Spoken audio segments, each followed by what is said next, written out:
You just filed your LLC. That's awesome. But here's the thing. That's not the finish line when it comes to LLCs. That's just the starting point. And I see this every single week. People think, okay, I've got an LLC. I'm protected. I can do whatever I want. And that's just not the case. And if you don't run it right, you lose all the protections of what the LLC sets out. So my first tip is always have a separate bank account. Never mix your money.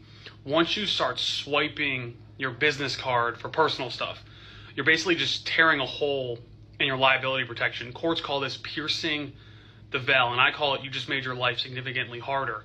And second, you need to have an operating agreement.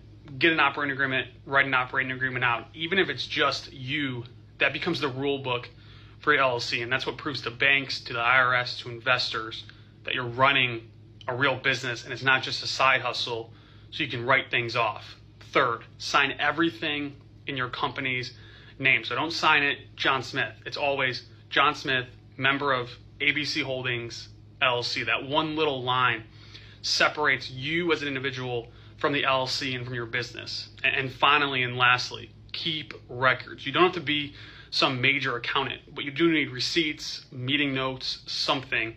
Because if you ever get sued, you don't want it to look like, oh, your LLC is just you with a different checking account. You need to keep that separation as big as possible. And I'm not trying to scare you to not have an LLC, but I see this every single day. People treat their LLC like a logo instead of a business. So don't do that. Just run it right, and it will protect you and do all the great things that LLCs do.